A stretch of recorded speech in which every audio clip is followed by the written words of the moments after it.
ஓம் சாந்தி. VK. Surajbhai அவர்களின் தாரணை வகுப்பு. பகவான் சுயம் யாருக்கு படிப்பித்திருக்கிறாரோ அவர்கள் எந்த அளவிற்கு புத்திசாலிகளாக இருப்பார்கள். மேலும் பகவான் மூலமாக கொடுக்கப்பட்டிருக்கும் ஞானம் எந்த அளவிற்கு ஆழமான இரகசியங்களை கொண்டதாக இருக்கும். யார் நீண்ட காலம் சாக்கார பிரம்மா பாபாவின் மூலமாக இறைவனுடைய மகா வாக்கியங்களை கேட்டார்களோ அவர்கள் எத்தனை அதிர்ஷ்டசாலிகள். அதற்கும் மேலாக 50 ஆண்டுகளாக அவ்யக்த பிரம்மா மற்றும் சிவ தந்தையின் அவ்யக்த மகா வாக்கியங்களை அவர்கள் கேட்டது மட்டுமன்றி தனது வாழ்க்கையில் மனதில் நிறைத்து ஆனந்தத்தில் மூழ்கிவிட்டார்கள். இந்த அவ்யக்த முரளிகளில் பலவிதமான ஆழமான இரகசியங்கள் உள்ளடங்கியிருக்கின்றன. எந்தளவிற்கு அவற்றை ஆழமாக படிப்போமோ புது புது இரகசியங்களை நம்மால் அறிந்து கொள்ள முடியும். மேலும் விசேஷமான ரூபத்தில் அவற்றில் சொல்லப்பட்டிருக்கக்கூடிய விஷயங்களின் மீது கவனம் செலுத்துவோமானால் மிகுந்த பலம் கிடைக்கிறது. இன்னும் அவற்றை நன்றாக படித்து நமது புத்தியை முழுவதுமாக யோக நிலையில் நிலைக்கச் செய்தால், முழுமையான யோகம் இல்லை என்றாலும் நல்லதொரு யோக நிலையில் நிலைக்கச் செய்தோமானால் பல சூக்ஷ்மமான விஷயங்களையும் நம்மால் கிரகித்துக் கொள்ள முடியும். இந்த முரளிகள் நான் யார் என்பதன் முழுமையான விடையை நமக்கு கொடுக்கின்றன. மேலும் எதிர்காலத்தில் நடக்கப் போகும் சில விஷயங்களின் இரகசியங்களையும் உள்ளடக்கியிருக்கின்றன. இந்த அவ்யக்த முரளிகள் நம்மை சுயமரியாதையில் நிலைக்கச் செய்கின்றன. நமது அமைதி சக்தியின் முக்கியத்துவத்தை புரிய வைக்கின்றன. அஷ்ட சக்திகளின் மகத்துவத்தை உணர்த்துகின்றன. அவற்றை வாழ்க்கையில் எவ்வாறு தாரணை செய்வது, எவ்வாறு மனதை அமைதிப்படுத்துவது, இவற்றையெல்லாம் கற்றுக் கொடுக்கின்றது. மனதின் பலவிதமான நிலைகளின் ஞானம் அவ்யக்த முரளியில் நமக்கு கிடைக்கின்றது. நமது அனைத்திலும் உத்தமமான குறிக்கோள் கர்மாதீத்த நிலையினை அடைவது, முழுமை நிலையை அடைவது. அதன் ஆழமான விளக்கங்களை பல நேரங்களில் பாபா நமக்கு அளித்திருக்கின்றார்.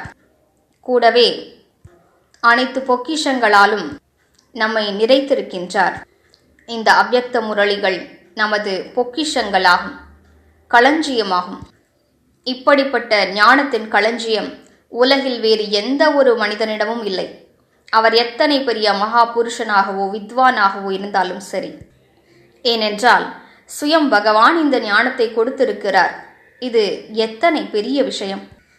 எனவே மீண்டும் மீண்டும் இந்த அவ்யக்த முரளிகளை ஆழமாக படிப்போம்.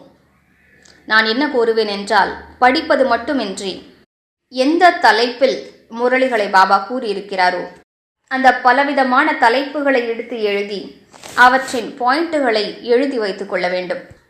தனியாக அதற்கென்று ஒரு டைரி வைத்துக் கொள்ள வேண்டும். உதாரணத்திற்கு திருப்தி தன்மை பற்றி பாபா கூறியிருக்கிறார் என்றால் அதை பற்றி 10 வரிகளாவது எழுதி வைத்துக் கொள்ளுங்கள். எவ்வாறு நான் திருப்தியாக இருக்க வேண்டும், எவ்வாறு பிறரை திருப்திப்படுத்துவது என்று எழுதி வைத்துக் கொள்ள வேண்டும். மகிழ்ச்சியை பற்றி பாபா கூறுகிறார் என்றால் எப்படி எப்போது மகிழ்ச்சியாக இருப்பது, எனது மகிழ்ச்சி எப்போது காணாமல் போகிறது என்றெல்லாம் சிந்தித்து எழுதி வைக்க வேண்டும். யோகத்தை பற்றி பாபா கூறியிருக்கிறார், சுயமரியாதையை பற்றி பாபா கூறியிருக்கிறார். அவற்றை பற்றியெல்லாம் படித்து பின்னர் சிந்தித்து எழுதி வைத்துக் கொள்ள வேண்டும்.